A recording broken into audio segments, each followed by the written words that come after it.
Test. Bismillah.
Perfect. Bismillah. Bismillah. Bismillah. Bismillah. Sound is not good.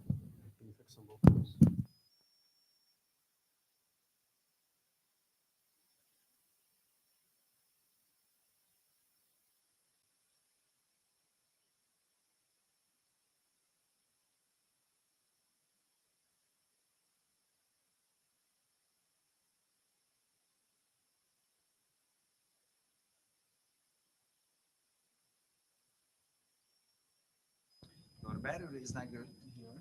Can you just connect it from your phone? Just connect to the sound card. Which microphone you use? Give me which one is a little better? I want to use them both because I'm using them both today. This thing one, Two, two, two. This one. A one, two. A this. One, two. A this.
Test.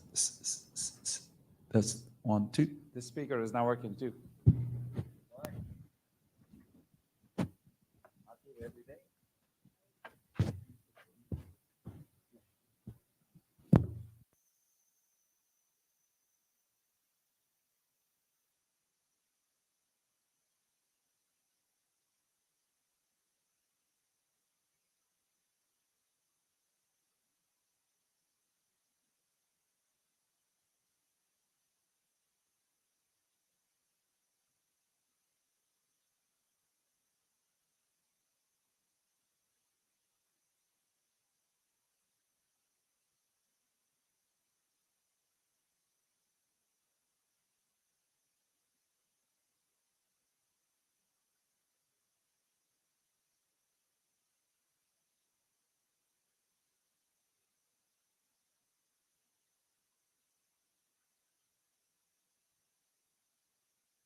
Fix something. Test. 1, 2. This is better sound than the other one. To make them both the same. Hey. 1, 2. Let me see this. Test. 1, 2.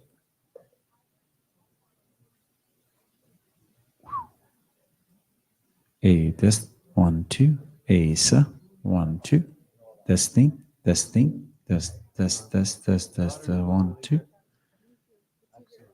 Test. 1, 2.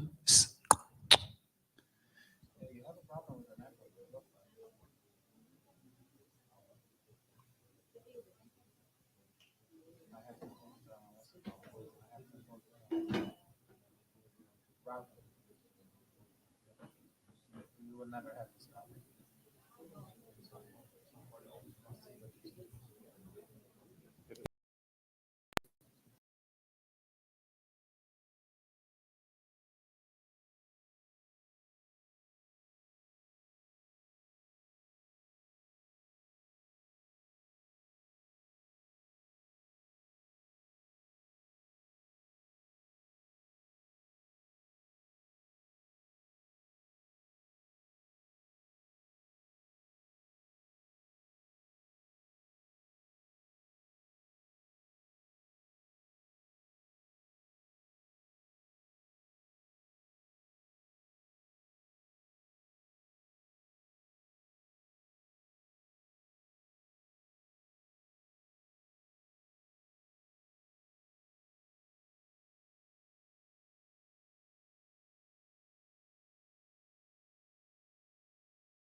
اتقوا عند ربهم جنات تجري من تحتها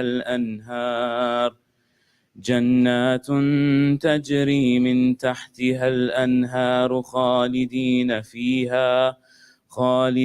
فيها وأزواج مطهرة ورضوان من الله والله بصير بالعباد. بسم الله الرحمن الرحيم. زين للناس حب الشهوات من النساء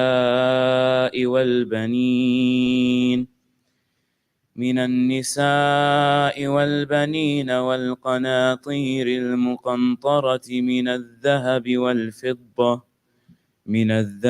والفضة والخيل المسومة والأنعام والحرث ذلك متاع الحياة الدنيا والله عنده حسن المآب.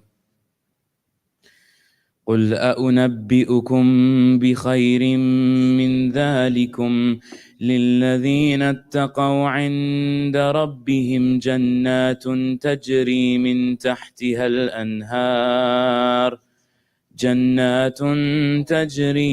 تحتها الأنهار خالدين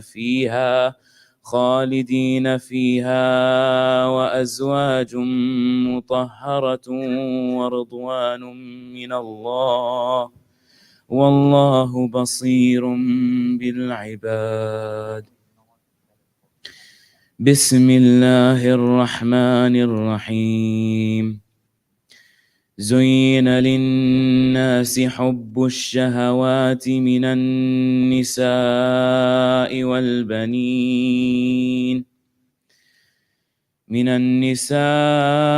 والبنين والقناطير المقنطرة من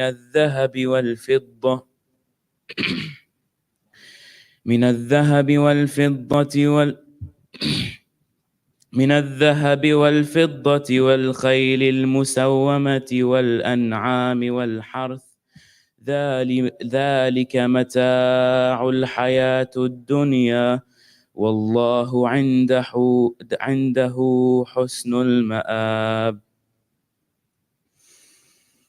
قل أنبئكم بخير من ذلكم للذين اتقوا عند ربهم جنات تجري من تحتها الأنهار خالدين فيها وأزواج مطهرة ورضوان من الله والله بصير بالعباد. آمنا بالله صدق الله العلي العظيم. صلوا على محمد وآل محمد. اللهم صل.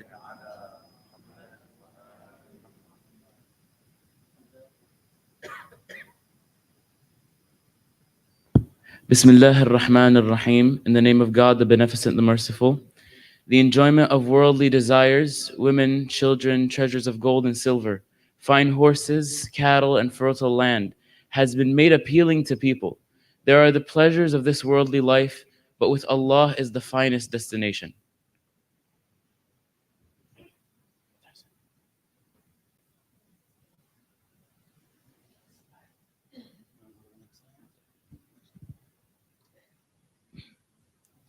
Say, O Prophet, shall I inform you of what is better than all of this? Those mindful of Allah will have gardens with their Lord under which rivers flow, to stay there forever, and pure spouses, along with Allah's pleasure, and Allah is all-seeing of His servants. Sadaqallahu al-Ali al-Azim. Sallu ala Muhammad wa ali Muhammad.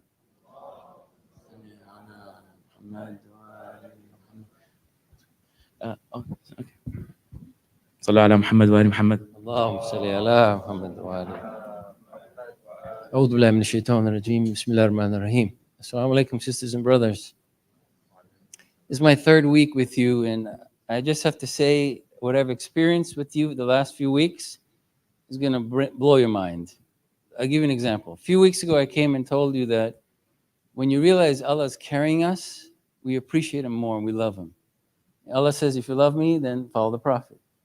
So last week, you guys were here together and said, let's do something about it. And I think Hussein Charara says, come out of your box. And what would you do? One sister says, I'm going to visit my grandma. A couple of brothers, they said, you know what? Let's feed the homeless.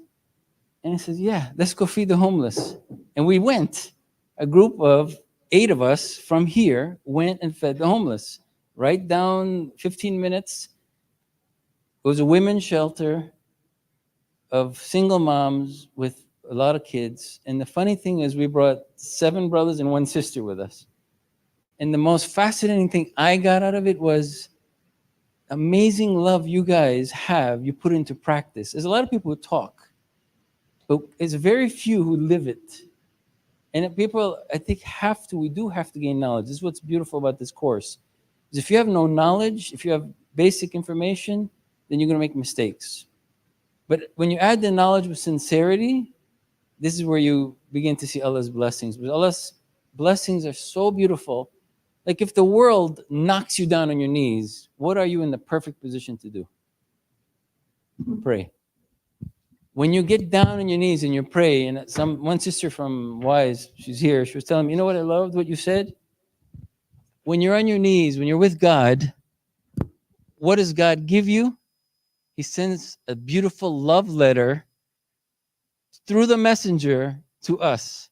I forgot to say something also. Not only sent you a love letter, but he signed it, Bismillah ar-Rahman ar-Rahim, with the 2 love, hearts, Rahman ar-Rahim. Last week, I saw it.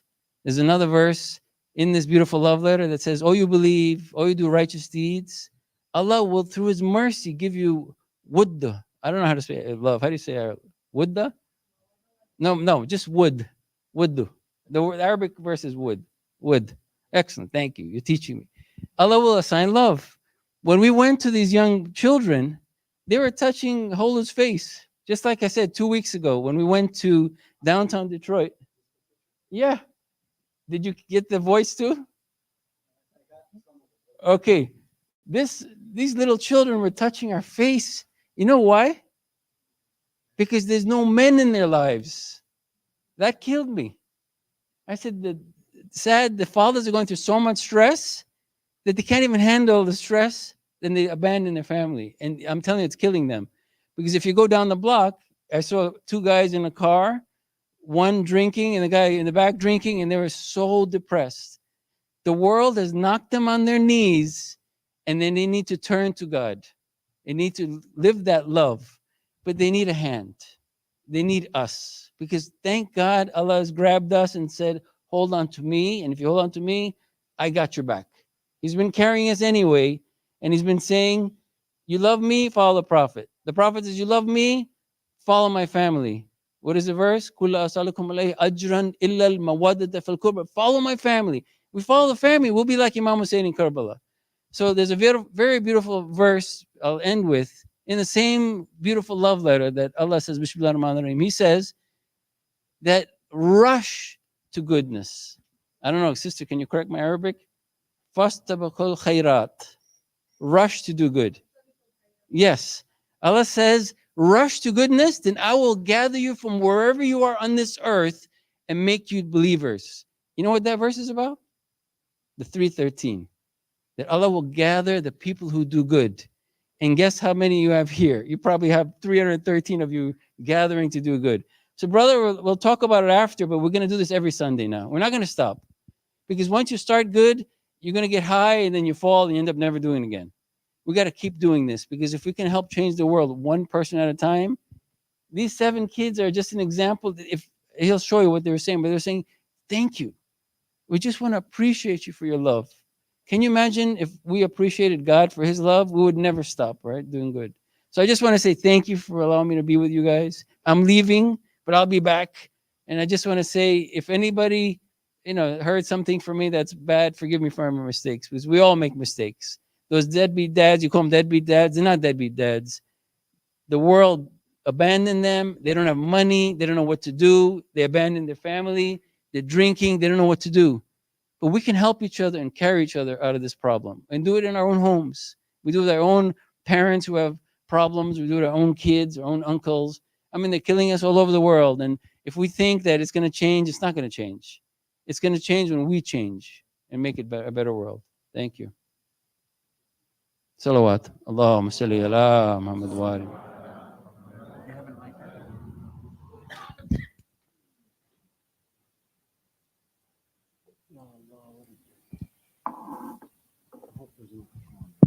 Bismillah. it's here. Just kill that echo, please. I need you to, because I have to use the clicker. So I'll see if you can click it. It's some problem. Bismillah. It's some problem. Let me just use this.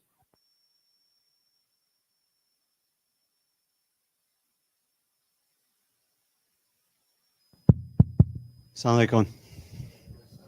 A'udhu billahi minash shaitanir rajeem. Bismillahir rahmanir rahim. All praise be to Allah, the Lord of the worlds. May His peace and blessings be on our beloved Prophet and His immaculate Ahlul Bayt. Salawat.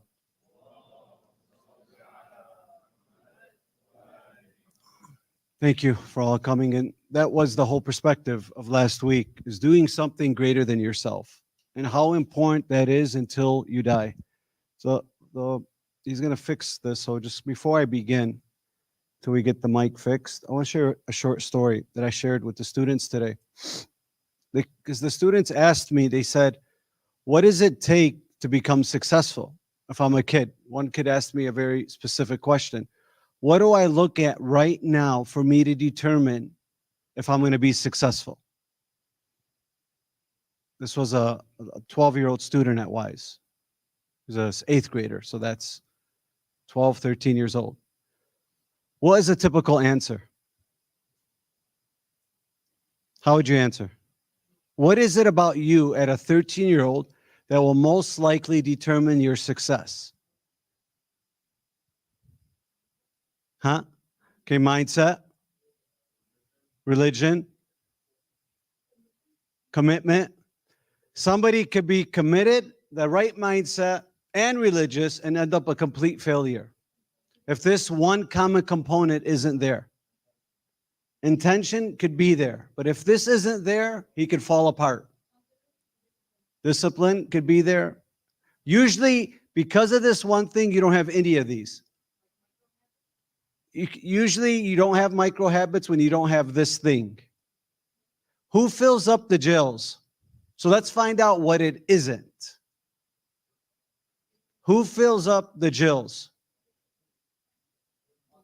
Criminals.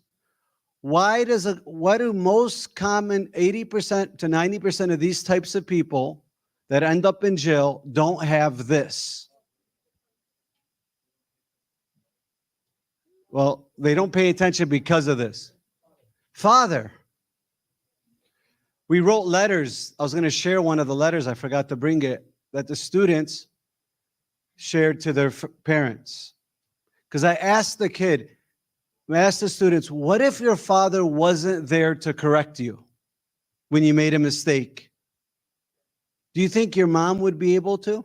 I said, the main reason why you're in this school is not because of your mom, it's because of your dad. He's the one that most likely pays for it. Right? I said, but it's your father's discipline, the reason why you're on the straight path. Because imagine your mom tells you, guides you, pray, stay away from your bad friends. You get caught. And then your mom says, why'd you do that? And you don't listen. Who does she call next? Dad. And then when dad speaks, do you listen? That's what determines success in most cases. If you have a good father that applies discipline through love, then you become successful more likely than not. Who are the people who end up in prison? There's no discipline, no authority, no father figure. So if the father isn't there, then hopefully a grandfather, an uncle. But unfortunately, especially within the inner cities, there's a lot of fatherless children. So then I shared this story. Did that mic work, Hush? Did you share the echo? Is the echo off? Connecting. Is the echo off or on? No, not yet. Okay. I'll share this story, then we'll begin the formal presentation. There was a saint who started a revolution. He started orphanages, helping the poor. He did a lot. Person came to him and asked him, how did you become so successful that you did things greater? So they thought they were going to give him the same answers that you gave: the mindset, the micro habits, the discipline. Says all those things are important, but they all happen because of one incident in my life. Says, what was it? Says, I just turned about 17, 18, and my dad asked me to drop him off at a workshop and take the car and change the tires. This was long ago. This was maybe in the 50s or 60s. So he dropped his father off, and he said, I'll be done by 4 o'clock. Come and pick me up. So he dropped him off in the morning. He says, the workshop, just be here at 4. He said, okay. He gets to the mechanic shop. They change all their tires by noon. So now he has 4 hours. He says, I really want to watch this movie. So he goes and watches a movie. The movie ends at 3. He says, you know what? There's a double feature. I want to watch that too. It ends around 6. So it was like a 2.5 hour movie. He says, I'll watch an hour of it or a half hour and then I'll leave. Well, he started watching the movie and he fell asleep. He wakes up, the movie's over, and he wakes up. He's like, oh no. So he rushes to go pick up his father. Picks up his father, and his father comes in the car and says, what happened? He says, they were hopeless at the mechanic shop. I kept yelling at them, kept screaming. They kept messing up. They kept putting on the wrong tires. Dad, they were hopeless. I'm so sorry. You can test it. So then, thank you. So then, okay. So then, Shaitan's working today on me. Of course, Sister Huda, you need to leave the building. So then, his father says, what happened? He says, I kept yelling at them, Dad. They weren't listening. He says, it's funny you say that because when you didn't come a half hour later, I got worried and I called the mechanic shop. They said you left at noon. So he got caught. He said, Dad, I'm sorry. I lied to you. The dad gets out of the car and the son gets out and says, what are you doing? Look at this response. The father said, I need to think about what I did as a father that is so bad to raise a son who lied. So it was a 3-hour walk home. He walked the whole way home. His son is in the back, following him in his car going like 5 miles an hour. He said, that moment changed my life. Instead of him yelling at me, he took the responsibility. He said that had a huge impact. He says, I really don't even remember the last time I lied. And that was years ago.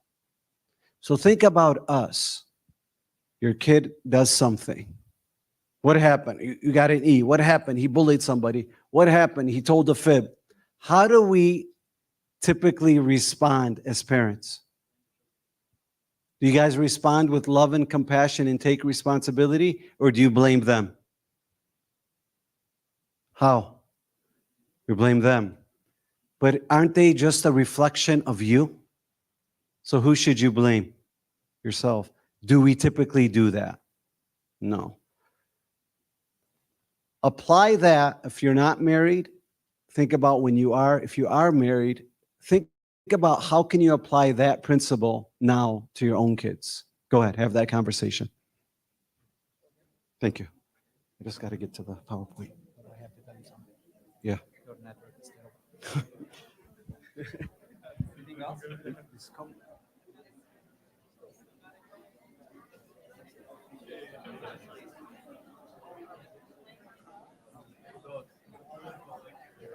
Okay, just please.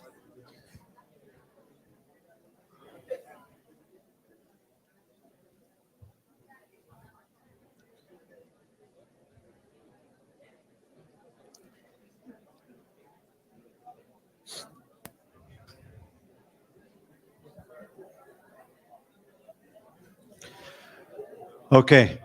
So now, just to give you really quick,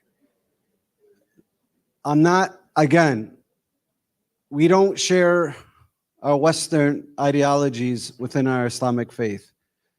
Trump, Kamala Harris, all the same coin. Doesn't matter. You know, it's sad to see how people were celebrating Trump's victory. He killed Muslims. He killed leaders within Islamic countries. They're murderers. Okay? So we don't celebrate for such people. It's like celebrating Muawiyah just won. Would you ever celebrate that? Don't, please. Have dignity for yourself and your faith. Can you ever imagine the prophets or the imams ever celebrating for Donald Trump to win presidency? Can you ever picture that? Do that with everything. Just apply that logic. Do you smoke argile, hookah? So yeah, I said, okay. But do you want to quit? Say, well, maybe I don't want to. Maybe you do. Maybe you're having rationale. Well, just think about it. Would the prophet ever smoke? Ever? Can you ever picture the prophet holding that? That is what you want your children to do, right? That's how they want it. You want them to apply that logic to them, correct? So apply the logic to you. So let me give you an Islamic beliefs. 1 to 7, you don't say the word no to your child. You redirect. If they broke the iPad, it's because you put the iPad there. If they broke the glass, because you broke it, because you put it there. There's no. By the way, even bedtimes, especially up to the age of 5, you don't take your child and force them to go to sleep. You know what is the worst thing you could do for your child? He's screaming in the crib. You need to feed him, and you leave him in the crib because some stupid doctor told you that. That is extremely against Islamic traditions, because you're basically telling your child, deal with it. That when you're in pain, you self-soothe yourself. It's the worst thing that you could do. From 7 to 14, you discipline. Out of what? Love. But you have to discipline. And then from 14 to 21, there's rules, and then 21 up is rules. But the first 7 years, you show me a kid the first 7 years, I'll show you the rest of his life. The worst thing that you could do is try to fit him into a mold through discipline those first 7 years. Any questions on that? Any disagreements? Anybody says, no, that can't be. Even schooling, it's good to put them pre-K3, pre-K4, kindergarten first. But again, it really doesn't form into Islamic traditions. If your kid isn't ready, it's okay. He will be by the age of 7. Other countries and other parts of the world don't follow this model. The reason why they want to do this is they wanted to take away your kids from you because they wanted women to enter the workforce, so you could pay taxes and you could disidentify with the family. The first, up to the age of 2 or 3, the mother should never leave the child. And it should be the mother, the grandmother, everybody helping raise the child. This Western ideology is so broken. So don't do that. It's not within Islamic tradition. Unless you have to work, that's different. But marry somebody who makes it an option for you to work.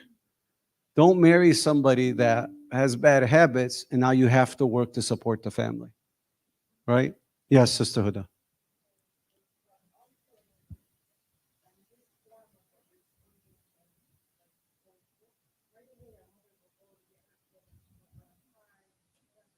Mm-hmm.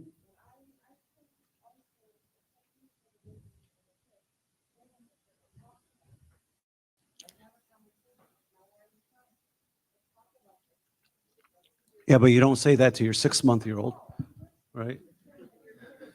Right. Yeah. But anytime, let's say you tell your kid, you should not touch that iPad. Why'd you touch it? Or why'd you touch this glass? Don't touch it. He doesn't understand the language of discipline. So the only reason why he's listening to you is not because out of love and discipline, it's because out of what? Fear. You want to raise anybody out of fear? They haven't done anything wrong. Why are you putting fear? When's the only time you should fear Allah? No.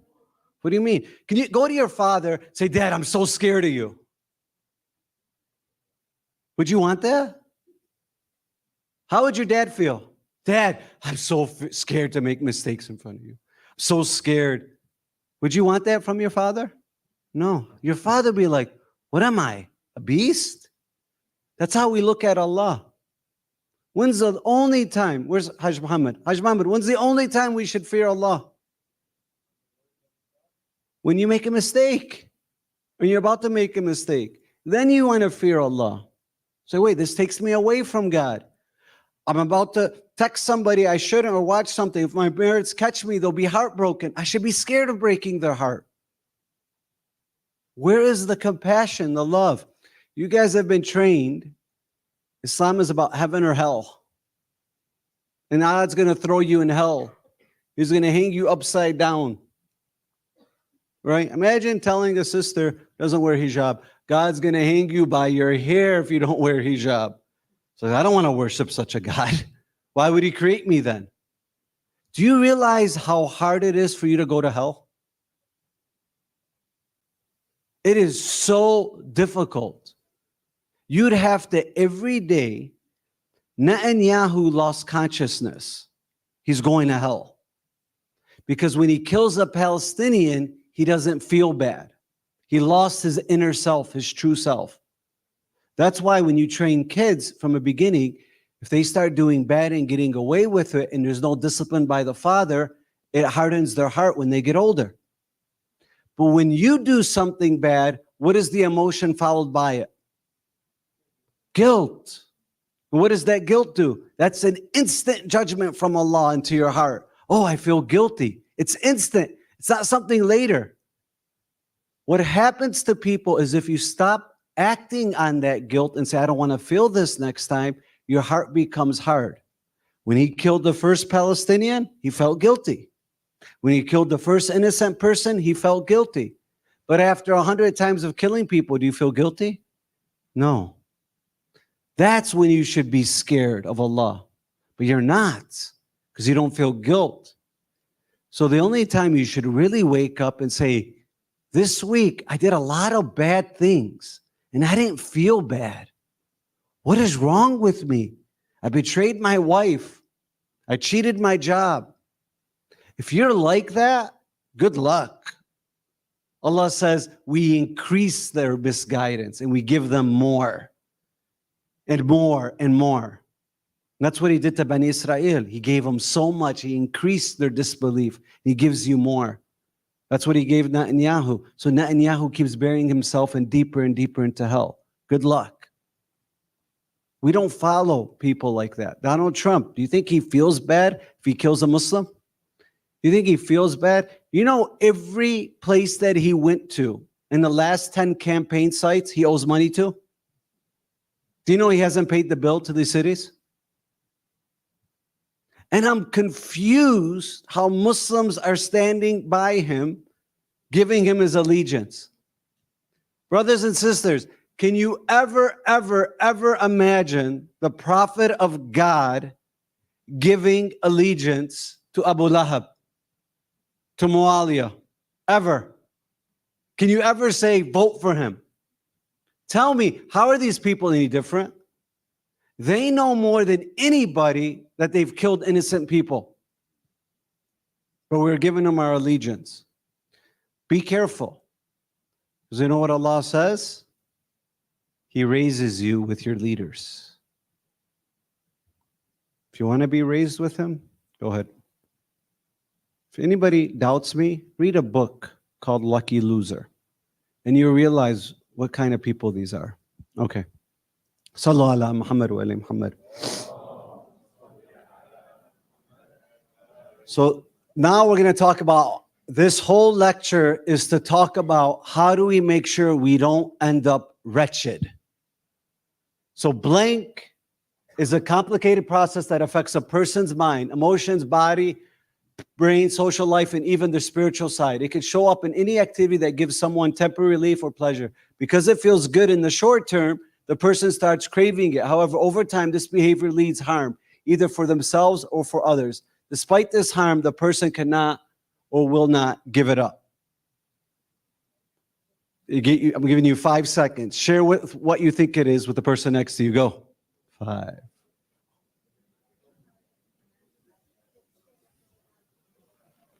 Some of you don't know.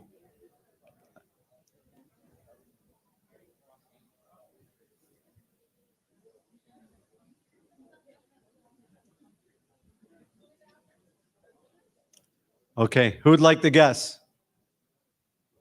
Addiction. How many of you got it? Okay. Is Sam Jaffer here? No. Your husband here? No. So tell him he has to give each one $10. All right. You don't get money this week. So it's addiction. That's what addiction is. So, is it a disease or a choice? Addiction is a choice. People choose to be addicted to heroin. Is it a disease? So when you're addicted to your iPhone, is that a disease? It's not a disease, and it's not a choice. So then what is it? We really don't understand the power of addiction. It's an attempt to solve a deep life problem that was imposed on a person by trauma in every single case. If you have an addiction, you have something that happened into your past that you're trying to soothe it. That's all it is. That's why some people could go into a casino, they'll gamble, they don't get addicted. Some others, they felt that high that they haven't felt for. Guess where they're going to go back? To the casino. So now, these are 3 main signs of addiction are, first, short-term relief and pleasure that leads to craving. Agree? Long-term suffering from oneself and others. Agree? Addiction is doing something you don't want to do and hurting the people that you love the most and yourself. You agree? Yes. An ability to stop this behavior even if it causes harm. Does a cigarette smoker know it's causing harm, right? But he can't help. And it's interesting, even people who are addicted to smoking, when they're doing studies, it has a lot to do with their childhood, why they can't give up. So, are you seeking temporary relief or pleasure despite negative consequences, yet unable to stop? Everybody in this room is dealing with at least one thing that answers this question, yes. Everybody. If it's not food, it's watching TV. If it's not TV, it's your iPhone. If it's not your iPhone, it's something else. Everybody is an addict. And if you don't raise your hand, then actually you're most likely lying. That's why the book is called Myth of Normal. We think it's normal. Dr. Gabramete says that's a myth. You're not normal. It's very hard to find somebody who doesn't have this addiction. Think about while I was speaking, how many times your mind wandered to something else? You got annoyed with something, you were wandering, you were thinking about something. Why weren't you just present here? Why weren't you just here? Why did you keep leaving? That's an addiction. What's the biggest addiction? Thinking. So this drive isn't limited to drugs. It could attach to many behaviors like compulsive sex, pornography, shopping, internet use, gaming, gambling, binge eating or drinking, work, extreme sports, and even meditation. The problem isn't the activity itself, but our relationship with it. These things are not the problem. Obviously, the haram ones are, right? But it's the relationship with it. How do you know you have a bad relationship with it? Is when your credit cards are maxed. Why? Because I always have to buy something, right? Aren't we consumed with consumerism? How many things are you going to buy on Black Friday that you don't need?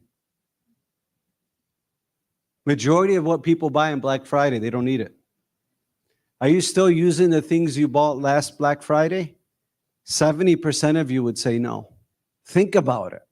Think about how much money is wasted. Isn't that an addiction? So What habit or activity do you find yourself tuning into for comfort or escape, even when it has negative effects on your life? We're going to go deeper into this, but take 10 seconds and at least pick one thing that you know you're probably doing something as an escape, right? But you know it has a negative impact. For instance, if your escape is smoking hookah, right? Ask yourself, is that negative? Yes. Would you ever hand your 8-year-old kid the hookah? Say no, but how about your 18-year-old? I hope not. How about your 28-year-old, right? People who smoke always get offended with me, but it's smoking from the marja standpoint is actually not even haram. It's makruh, right? Like Sayyid Sistani, it's very makruh. He says don't start it. The reason why he passed this law is because it's people who started smoking, it's very hard to quit, right? But if you wouldn't hand it to your son, obviously, think about how some of you binge watch shows on Netflix, right? And you go to your bed at night and you start binge watching. Would you allow your kids to do that? Yes or no? No. So name one thing. I'll give you 15 seconds. Everybody has at least one thing. And if you don't, then raise your hand. I'll pick a couple. I'm going to pick on you. Go ahead. Pick one thing.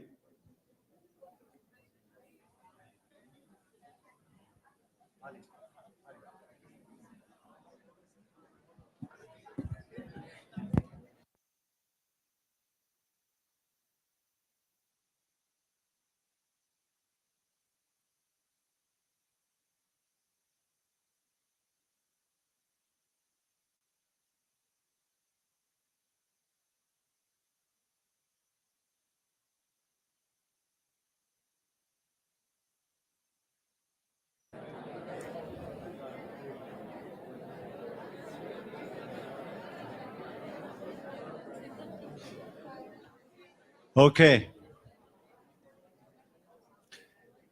You don't have to. I won't pick on you. A couple people share. What's your addiction? Good. Spending money, right? It makes you feel whole, makes you feel alive. Even if you got $2 in your bank account, right? Huh? Fantasia. What's that? Oh, yes. Yes, yes, yes. You're just always being in that fantasy mode. What else? Scrolling. Guys, don't do this. That's when you know you're an addict or this, right? Right? Do you guys know when you open Instagram or I think it's Twitter, something, the numbers go up 1, 2, 3, 4, 5, 6, 7, you get excited and then you want to click on the messages or something like that? You know who does that? Casinos. You win and you see the numbers go up, right? What other addictions? The biggest addiction other than thinking, obviously, just give me your phone. Here's the irony. One of the teachers, I was explaining how difficult it was for the Prophet. Nobody suffered more than the Prophet. Because the Prophet would give advice so you don't end up in hell, and he would see people in their barzakhi state throw themselves in hell. He would see it. That's why nobody suffered more than the Prophet. So watch this. Look how we're all addicts. If I tell you, when you spend more than 10 to 12 hours on your iPhone through social media and just scrolling on nonsense, your depression's level go up 60, 70%. That's a scientific fact. Because if I were to ask all of you, would you want to be happy? What would you say? Of course. Okay, so I just gave you a solution to your happiness if you spend more than 10 hours a week. So trade in your phone for 3 weeks for a flip phone. Or get rid of all the apps. How many people would do it? That's an addiction. I just gave you happiness. You guys all looked at me with a blank stare. When the Imam returns, a lot of practicing Muslims, when the Imam says to do A, you're going to look at him with the same blank stare. Guys, think about what I just said. Ask yourself, I just gave you a piece of advice. It's a scientific fact to spend less time on your phone. You become happier. Most of you won't do it. That's an addiction. Reflect on that. Happy childhood. Pain of your childhood is a major contributor to addiction. That's clear. They've done so much data and science on that. Think about the idea that addiction is like finding a temporary escape from painful feelings that haven't been dealt with. What kinds of feelings or experiences might people be trying to avoid? Why does the short-term relief from addiction feel so powerful, even though it isn't real freedom? How could facing these hidden feelings help with the healing? So if you have this addiction, that's where a good therapist comes in. Doesn't replay your history. That doesn't work. But the end product of every experience is called what? My Joe Dispenza fans. Emotion. That's the end product. Where were you on 9/11? Do you remember exactly? Yes. Where were you a week before? You have no idea. The higher the experience, that's elevated emotion, it becomes a long-term memory, right? We were talking about thieves who would, like, not thieves, but kids who would steal like Snicker bars. I said the story to the students today. I said there's a party store. We used to walk. Because one of my friends lived in East Dearborn. We would walk across the street on Schaefer between Tireman and Warm by the Little Caesars. There's a party store there. We went in there and somehow we got talking, and somehow he told us the story how, earlier today there was this older guy who took a Snickers or some type of candy bar, and he handed him $20. He says, "Why are you giving me this 20?" He says, "I came here as a kid and I stole a candy bar, and it's been bugging me ever since. Please take it back." What made him remember that is the end product of every experience is an emotion. What was the emotion that he held on to stealing? Guilt. That was elevated. That's why never get into relationships until you're ready to get married. Otherwise, you're going to carry that guilt relationship into your marriage. That's why Islam says, wait. There's no dating as teenagers. Because now you're going to be carrying those emotions because you're going to remember how that guy broke your heart or how you fought. And then you're going to apply that to your marriage. Islam says you're a diamond. Don't put scars on the diamond. Protect yourself. Even me, I remember I was a child and there was a Save More, and I'll tell you exactly where it was. It was on Evergreen and Ann Arbor Trail. There used to be a store called Farmer Jack. This was a long time ago. Next to Farmer Jack, there was a Save More. There's that burger place now. It has a burger place. And when I was a kid, I stole a little popsicle. And I still feel bad about it. That's God's system. God says, good, feel it. You didn't like it? Don't do it and stop other people from doing it. Because you don't want to carry that guilt. So think about, how could facing these hidden feelings with the healing? Now, let's say you're abandoned, you're an abused child, you had a bad childhood. Now you have emotions of grief, resentment, pain.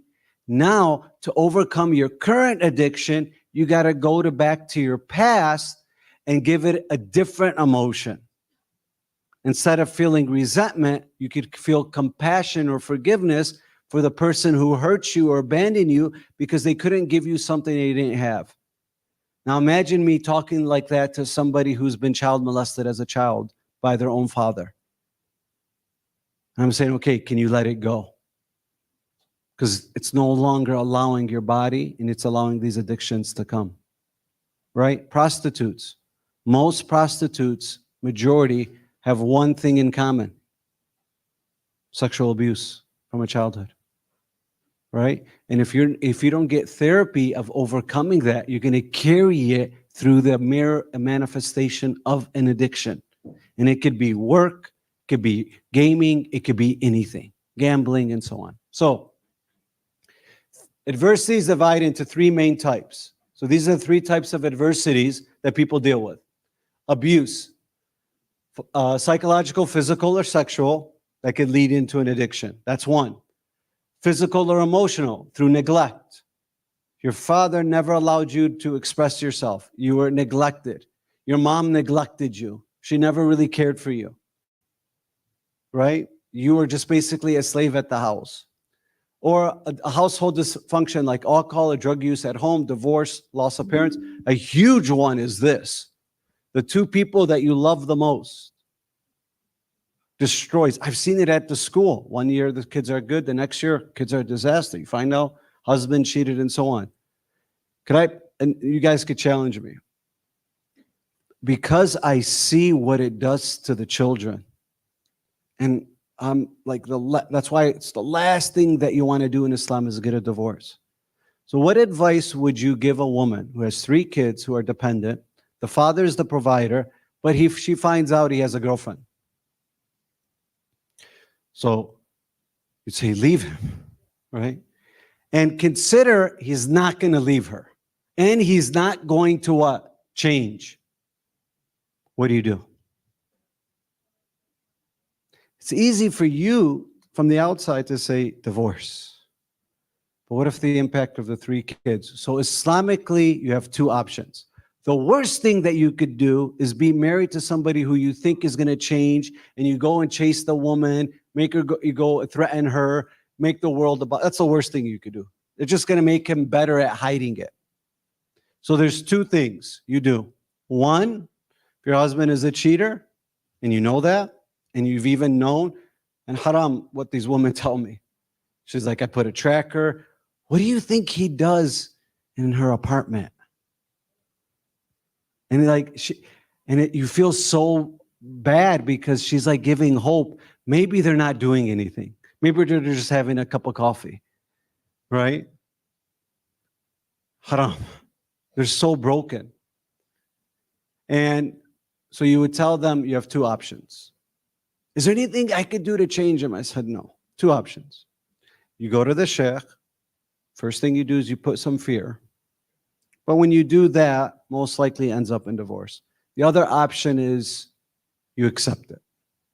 This is who my husband is. For the sake of my kids, just like if I have mentally ill child and that's my child, this is yours, for the sake of the kids. But nobody should give you advice to stay or go, because you know the situation better than anybody, and you'll know the impact of having kids and what would happen to the impact of your children being lost. Because think about it, brothers and sisters. Would a mother rather deal with the bombs in Gaza over their head or their child being lost in sin? Which one? Which one? I'd rather deal with bombs in Gaza than my kid being lost. So deal with your husband who's got issues. You decided to have 3 kids with him. You saw all the red flags, right? Deal with that, or go to the Sayyid or go to the Sheikh and start the proceeds. But there isn't any in between. You have to pick.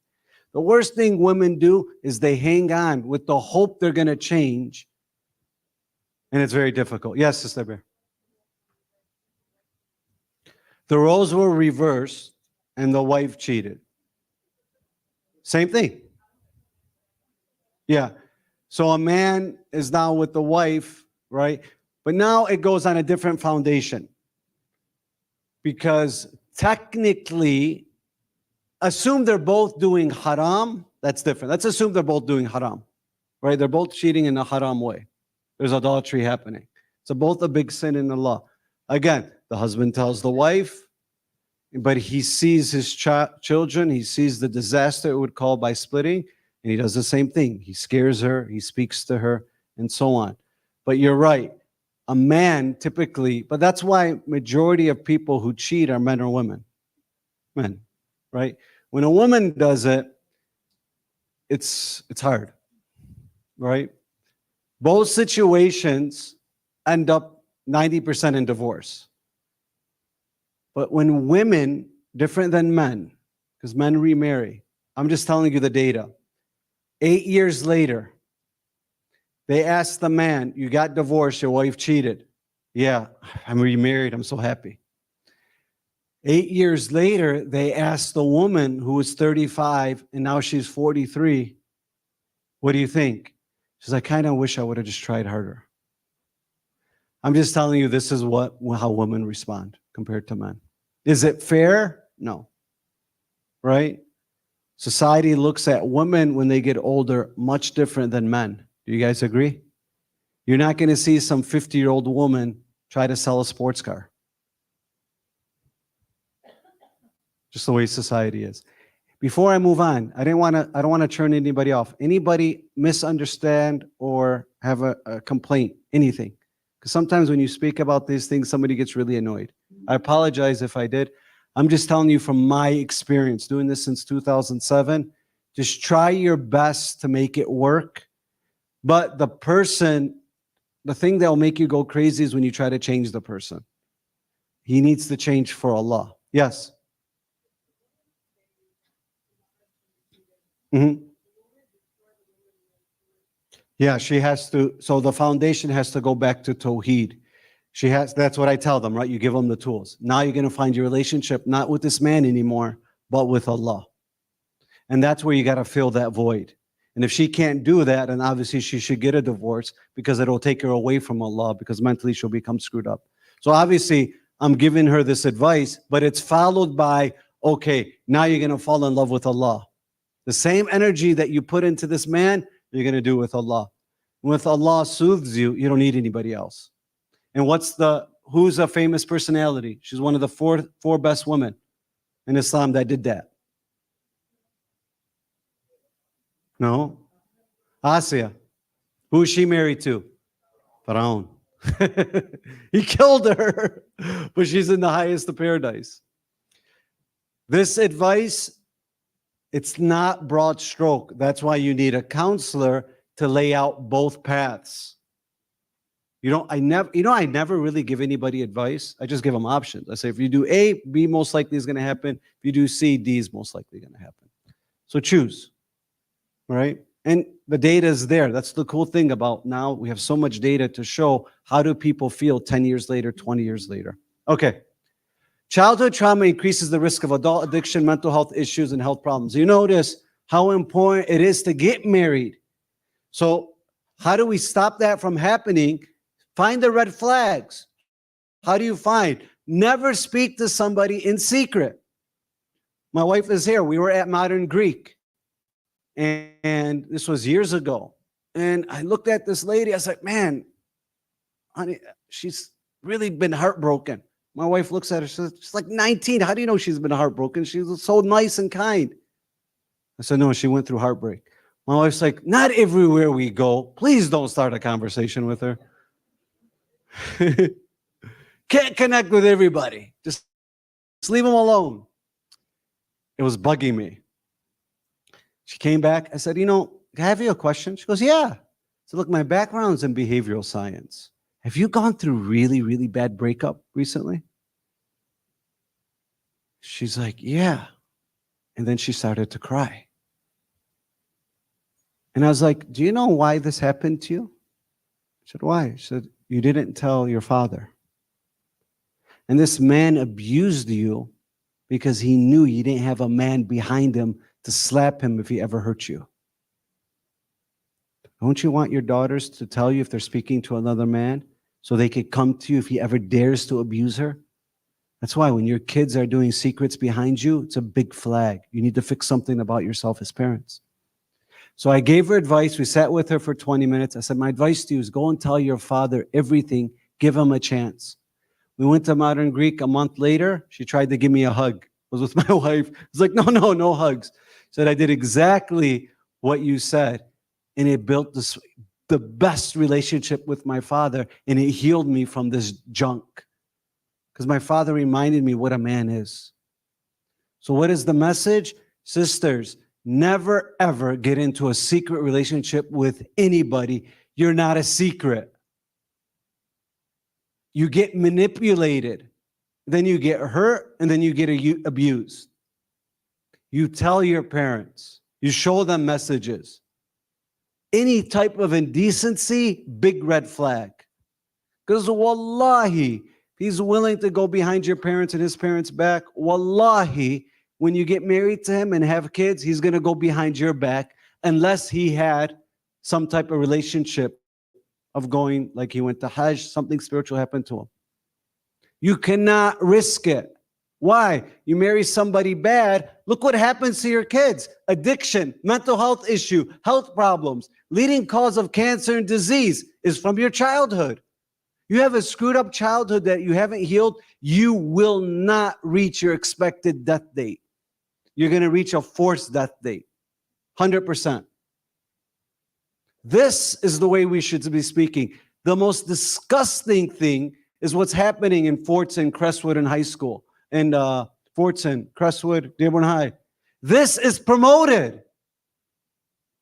Students, how many kids, whenever I interview new students that come from public school, you know, we have a big thing. I move students. This one student took a picture with another girl, not here, outside. He got removed from the school. I said, Shaitan isn't coming in this school. So I don't care if I have 50 kids in this school. Shaitan is not entering this school. I'd rather shut it down. Then I'd ask, how many kids date? Over or less than 50%? Over. How many of them their parents know? Less or under 10%? Under. You just graduated, right, Muhammad Ali? I mean, you went to Dearborn High, right? Tell me, what I said was correct or incorrect? Correct. Now, how many kids are now being trained to lie, to steal, to hide things from their parents? And now you get married to somebody because you didn't see the red flags because you were too busy hiding from your parents. And now he abused you and you felt, I have no other options. This is a huge problem in our community. That's why we have such a high divorce rate. Okay, so great. So the higher you have these issues, you're 46 times increase in drug use. So the higher you have these types of issues, it increases drug use. So if you have really, really toxic household, most likely you're going to have a kid that's going to be addicted to drugs. So so this is the end, and then we'll start with the ayah. When Robert Palmer sang, I guess he had the song, this is the end of the chapter, sang a song, Addicted to Love, he could be talking about all of us. Whether we're addicted to drugs, work, gambling, shopping, or food, or always chasing the next thrill or moment of comfort, but it's not real love we're addicted to. Instead, we're drawn to anything that helps us cope with the emptiness from the lack of love. From where? Childhood. It's tough to accept, but it's sometimes something that we need to face. So let's face it. So here we go. This is an ayah in the Quran, Surah Al-Imran. The enjoyment of the worldly desires, women, children, treasure of gold, silver, fine horses, cattle, fertile land, has been made appealing to people, meaning zinat. There's two types of zina in the Quran. There's zinat of Allah, meaning Allah gave you a wife, He gave you a family. Those are good things, enjoyment. Then there's zinat al-shaytan. This ayah is about zinat al-shaytan, the desires that shaitan give you. These are the pleasures of this worldly life, but with Allah is the finest destination. So let's think about it. Would anyone like to volunteer to share the, do we have, what time is it? You have time? 9:04, okay, we don't have time. I was gonna have somebody come up and share. But there's natural attraction and infatuation of using desires for spiritual growth. So, before we do this, let me explain. This world, this is the way shaitan uses. You're on a plane. What's the destination? Give me a nice place you want to travel. Lebanon. Dubai. What else? Maldives. Okay. Now, what is better? The plane ride there or the destination? What shaitan tells you, it's the ride. Look, imagine you're on an 8-hour or 12-hour car ride to Florida to go to Universal Studios. What's better, Universal Studios or the car ride? Shaitan, we're so stupid. Shaitan says, look, don't you like being squeezed with your brothers and sisters that are right next to you? Right? Don't you like squeeze? Let's say you're in a mobile home. He excites you. Okay, there's a restroom in there. He's giving you some snacks. Don't you love this? And the angels are so confused. Says, what do you love about this crammed place? That's this world. All it is a ride. What's the destination? Allah, the next life. This isn't the place that you want to make a heaven. What are you trying to build comforts here? Can you imagine now you're spending millions of dollars in the car just to make it more comfortable? People would look at you funny. It's only an 8-hour ride. Just deal with it and be excited about the destination. We try to create a heaven on earth and try to make us feel so comfortable to the point we try to kill every Arab land, take it over. That's what he's trying to do. He's trying to make the car ride comfortable. He wants to eradicate all the Muslim countries. Netanyahu. Will he ever be comfortable? No. So how do we apply this to our own life? First, Allah has placed natural attractions in us, wealth, family, and comfort to support life and community. These are the good things. When do they become bad? When they take you away on Allah, excess. So, how do you recognize when these natural desires start taking priority over your spiritual goals? Think about your own life. What is something that takes you away from your spiritual goals? Share with the person next to you. Name one. Go ahead. Anybody dare to come up to answer this to the crowd?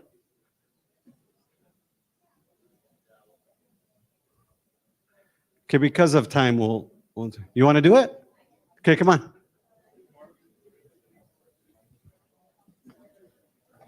Can I get you guys for 10 more minutes? You okay? Okay. Are you sure? Do we have anybody else that would like to volunteer? You sure? I'd rather an older adult. So you've done it before. Anybody new that's bold enough? All right, take a seat. Anybody else? If you're pointing at her, then you should come up. Come on. This way? Yeah. Okay. All right. Can you Islamically sign a disclaimer in your mind and make sure you forgive me for what I'm about to do? We good? Yes. Okay. I don't want to get in trouble. Take a seat. What's your name? Ali. What's your name? Zain. Okay, Ali or Zain. So what we're going to do, we're going to tell you to ask the question, and then we're going to judge the sincerity. Just with a raise of hands. So, Ali, how do you recognize when these natural desires start taking a priority over your spiritual goals? How do you know when you're doing something, you know this is wrong and it's taking me away from Allah? When you're doing it, you don't feel like the joy of it. Okay. And then you realize that it was wrong. Can you give an example? This is not something for me, but I'm just saying in general. Like, say if a person was doing drugs, if he's doing it, he might think it's something fun, but then later on he gets like a trip or something, and then he's like, oh my God, I shouldn't have done that. So Okay, very good. Zain? Typically, when it comes to me, am I able to say it's not a bad thing, but am I able to give an example of? So I'm studying for the MCAT right now, and like you said, a natural desire is wanting wealth, and we all have real world goals, and I want to become a doctor one day, inshallah. But I start to notice that when I start losing my spirituality in terms of like praying on time because I have to study or having exams, like I start to prioritize those over my religion, and it feels like you're being productive in the moment, but then looking back, you realize that you lost a lot of blessings that you could have had. Exactly. Should you hoard wealth? Yes or no? No. Imam Ali says, what interesting creatures we are. We have a mountain of gold, which you can't spend in a lifetime. And if our neighbors have a mountain of gold, we'd want our neighbors too. If you want to really know what's the biggest punishment of jealousy, the Sayyid gave a speech on it today. You know what's the biggest punishment of jealousy? is the jealousy. It's the feeling of being jealous and lack of somebody. All right, next question. Infatuation. When these desires become excessive, they turn into infatuations, leading us away from spiritual goals. Shaitan amplifies these attachments, enticing us with decoration of worldly desires like wealth and power. Where is it? Where's the question? Think of a time when a desire took over your focus and what effects did it have in your life? Stress, so mental health problems like stress, chronic stress actually, and then also physical problems like you start to feel more sick, you start to feel more tired, more fatigued. Yeah, you just start to feel bad about yourself. Okay. Let me go to the next. Okay. Last question. These desires intended as tools to live responsibly and grow spiritually, we are tested by how we use them. Allah is the one that gave you kids. Allah is the one that gave you your business. Allah is the one that gave you your spouse. Allah is the one that gave you your job. It wasn't you. You're really arrogant enough to think it was you? Good luck. Right? It's like imagine you said, I gave myself this eyebrow. Would you ever dare say that? Yes or no? I have beautiful blue eyes. I gave myself these beautiful blue eyes. Who gave them to you? Right? So if Allah gave you the eyes, Allah gave you everything else. So then the question, what practices help you overcome addictive tendencies and stay focused on spiritual growth? We're all addicts. Now you're going to say, okay, I'm an addict with my phone. I'm an addict when I get angry, I behave this way. What am I going to do differently so I stop this addiction of being me? You need to break the habit of being yourself so you're able to connect to new habits to connect to Allah. Talk to the person next to you. What is a habit I have to break so in order to connect to Allah? Talk to the person next to you. What is that one habit? And then we'll have them share. Go.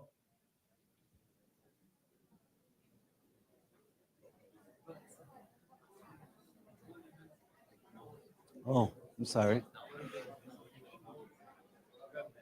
It's okay.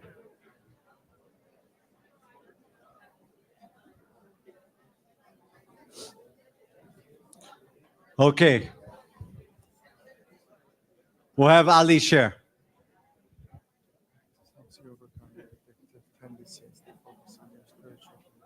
So Ali. Yeah. There's something you do. You don't have to say what that is. But what can you do starting today differently so when you're about to do that thing, it'll stop you from doing it? Keeping yourself around good people, people who will always remind you. I think that's a big thing, like your family, your friends around you. Make sure they're people who are going to give you good advice and can always bring God into their conversation. So I think that would be it. So one of the ways to overcome addiction, Alcohol's Anonymous. It's called 12-step program. Why 12-step? Faith-based. It was named after the 12 disciples. Why does it work? People thought it was an approach. What was the approach? You know what the approach was? People did something greater than themselves and they felt connected. What's the opposite of addiction? Connection. So when you do something greater, you hang out with good people, you do something greater than yourself, that's how you overcome addiction. So now have a discussion. We're going to have her share, but let's have her share first. Go ahead. I would say two things. I would say reflection in itself is really helpful. And then also rewarding yourself every time that you do avoid your addiction. So giving yourself a small reward, like, oh, I didn't do this today, so let me get myself a coffee. Right. And if you do it, then what don't you get? Coffee. Because sometimes we reward ourselves either way. But that's in the Atomic Habits. That's a very good. So let's give them both a large salawat. Allah. Very good. I was going to pick on you guys a little bit more, but because of time, I really appreciate you guys coming up. So, say, O Prophet, next ayah, shall I inform you of what is better than all of this? Meaning everything in this world, which is your car ride, that you guys are willing to cheat. Remember I was talking about cheating on their wives and so on. Like, how stupid are we? We're destroying our destination, and now we've changed our destination and changed the car into hell. And you've taken your car to hell. Why? To make your car ride very comfortable. How the car ride? It's a blink of an eye. It's going from the sun to the shade. What's wrong with us? This is why prophets of God suffered so much that they would try to improve, tell them this is just a car ride, stop doing haram. They didn't want to. They killed prophets. Most prophets were killed because they were trying to improve their destination. People were too addicted to the ride. Think of your day-to-day ride, how you're addicted to it, and that you're willing to cheat on your wife and break your kid's heart. You're willing to do the haram. For what? So now, opposite of addiction, right? We talked about that. Shall I inform you of something better? So Allah says, shall I inform you of something better than all of this? Those mindful of Allah will have gardens with their Lord under which rivers flow to stay there forever. Meaning this heaven, Allah says, forever, infinite. You think of a donut, it appears. You think of a castle, it appears. Whatever you think of, you have that power. You no longer have to work for it. You know what's really cool is when you become very mindful of Allah on earth, you could have the same power. Where Allah says in the Quran, you could create heaven on earth. So, forever. And pure spouses along with Allah's pleasure, and Allah's all-seeing and all of His servants. So, shall I inform you of something that is better? A higher reward. Allah promises garden with rivers lasting forever for those who are mindful. Freedom from flaws. Unlike this world, which is filled with trials, losses, and imperfections, you don't got to deal with cheating husbands in the next world. You don't got to deal with the people who backbit you in the next world. You don't got to deal with your jealous neighbor in the next world. It's so cool. Just bear the car ride. It's short. How do you think the people in Gaza are bearing? Why? Because they know where they're going. Yes or no? But when we become very comfortable in the West, we try to make that our paradise through the haram ways. So, worldly possessions are temporary and limited, but the treasures of paradise are everlasting. Allah says, this promise is for those who do not let worldly desires lead them astray. Strive to do things greater than yourself. How do you create heaven on earth? Do things what? Greater than yourself. What did they do last week? They went to the homeless shelter. How gratifying did that feel? Amazing. Did anything in the last 3 months compare to that one person, that one child hugging you and saying thank you? That's all you have to do. How do you beat addiction? Is you do things greater than yourself, because addiction is rooted in selfishness. It's all about you. When you remove it and you do something greater than yourself, now you're willing to sacrifice that addiction. That's why Alcoholics Anonymous do. So if you don't have a vision greater than yourself and everything is about you, I'm going to get married, I'm going to have kids, I'm going to get this degree, and Allah is not in the center where you want to take those things to do something greater, good luck with that life. The greatest failure in life ever is when you achieve something, you work 20 years for it, and it doesn't satisfy you. That's hell. 50% of doctors depressed for that reason. 60% of lawyers depressed for that reason. They thought this would be their heaven on earth. Shaitan got them. You have to do things greater than yourself. So, how does this promise of a perfect eternal hereafter change the way you view and handle worldly challenges? Allah has promised you, deal with these challenges, do something greater than yourself. How should that impact your day-to-day transactions? So should you remember death often? Yes or no? Yes. All the time. Death is just a new beginning. But that guy who's that drug addict or that cheating husband, do you think he's thinking about Allah and the prophets and the imams when he's in that woman's apartment? You think so? I don't think so. Should we be? Yes. You think Netanyahu's talking about, the tablet, the Torah, I'm so excited to go see Prophet Musa when I die? You think Netanyahu talks that way? No. Should we?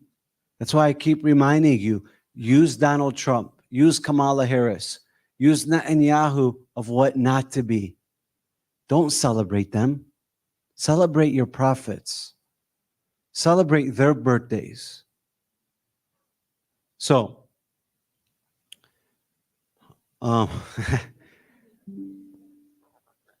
end, because of time, I'll continue for next week. Just talk 2 takeaways and one thing you want to die and be known for that's greater than yourself. Share that with the person next to you. If you were to die 6 years from now or 20 years from now, what do you want to spend the next 20 years for people to know you? Just to be a good father? Just to have kids? Is that it? Is that all your life's about? What can you do greater than yourself? Go ahead. Have that conversation.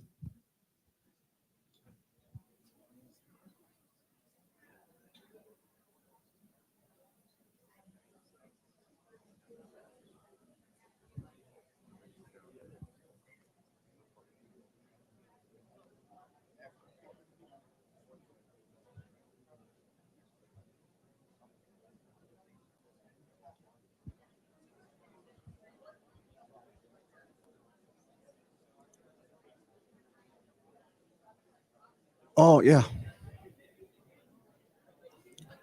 Okay.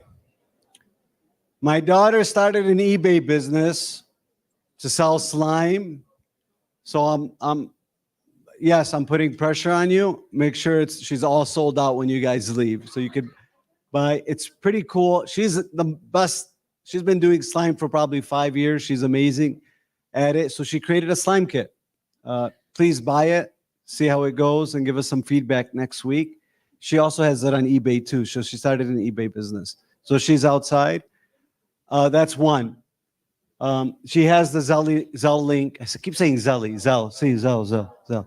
Good. So use your phone. Take this and Zelle some money.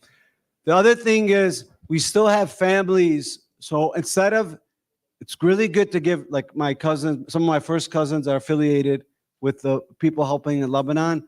But there's some people in this group that have a lot of families that need money. So again, Giselle, my sister, money, or you could give it to her. Zainab, if you could stand up, raise your hand.